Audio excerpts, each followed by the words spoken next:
Welcome to your very first tutorial on beginning HTML. HTML is the bedrock of the World Wide Web. And if you're going to do anything, even in other languages involving the web, it is highly important you know HTML. So let's take a look at some of these bullet points. And again, this is an introductory video. In the next video, we'll actually start doing some code. Now, as you can see in that first bullet point, HTML stands for Hypertext Markup Language. And you might say, wow, what is that? But it's actually very easy to use HTML. HTML is a document that contains text. That's it. It's very easy to read. So it's not like Java, which kind of reads like hieroglyphics.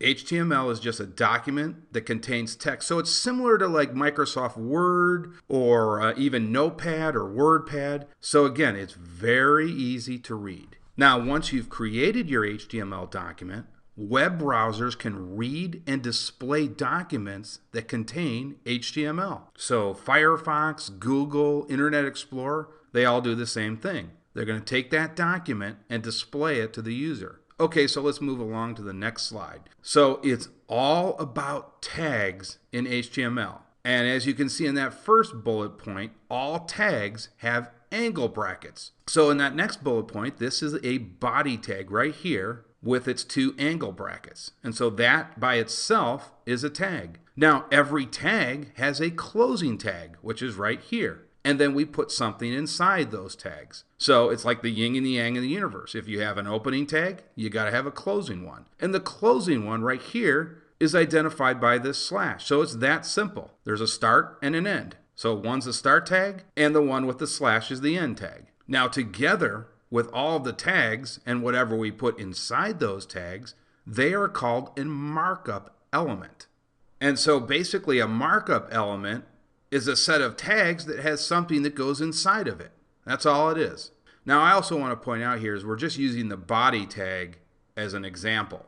We'll be going over many other tags in the other videos. Now most of the HTML code that you'll be doing always has an opening tag and an end tag. But there are a few tags where you don't need to have an end tag. And those are called empty elements. And we can see this in the next bullet point. And so if you look at this particular type of tag, it has BR there. And that stands for a line break. So that means you're basically putting spaces between your lines. That's all that does. But we don't need to put anything inside that. It's just creating a line break. So it doesn't need an end tag. So that's why it's called an empty element. So that's basically it. It's those two type of elements that we're going to be dealing with. Now you might be asking, what do I need to download for this series? And the answer is nothing. All you have to use is Notepad. Remember, an HTML document is simply a text file. So all we really are going to need for this series is Notepad. Now, if you want to use another type of text editor, that's certainly fine. You can use Notepad++ if you want to follow along. Now, if you want to go ahead and use other solutions such as Visual Studio or Dreamweaver to follow along in the entire series, you can certainly do that as well.